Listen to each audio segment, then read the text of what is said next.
Hey guys, I just got this Westinghouse portable generator that I'm going to use for tailgating when we go to TCU games or even when we have events that we go to. So I'm going to show you unboxing and setting this thing up.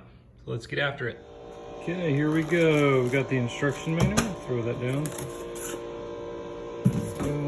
Piece of cardboard. Got some plastic. It's all taped up. Let's just pull on that. Got this in here. It's gonna take me 2 hands to get this out. Let me put you down for a second. Well, here is what came with the generator. Let's see, it looks like a quart of oil here. Okay, we've got that. I have no idea what this is. Looks like a little funnel. And what is this? A bag. Let's dump it out in this box. Looks like a little wrench. Okay. Wrench, 2 different types of wrenches. Got it. Okay, easy enough. And then we have the adapter here because this is the dual fuel one where you can use gasoline or propane, so that's pretty awesome. And then we've got the instruction manual, so I'm going to go through that and continue getting this thing set up.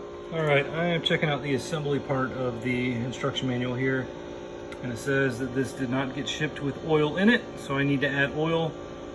I've got a little chart right here and it tells you how to add the oil.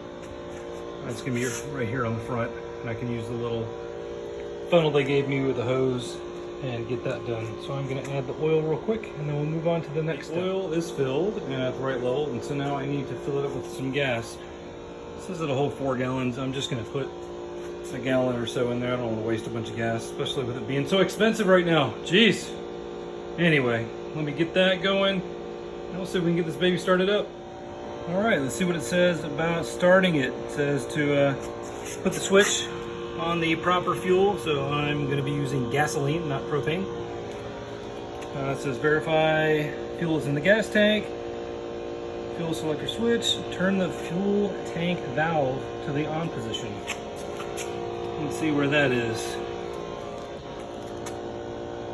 Must not have been paying attention. Where is it?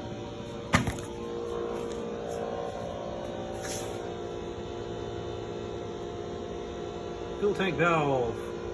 Where are you hiding? There's the tank. All right, so the fuel tank valve, need to put it to the on position. It's right there. Oops, sorry. Right here, I switched it over. Then we are going to make sure that the choke is off. So I will do that next. Looks like it's already there. Choke is off.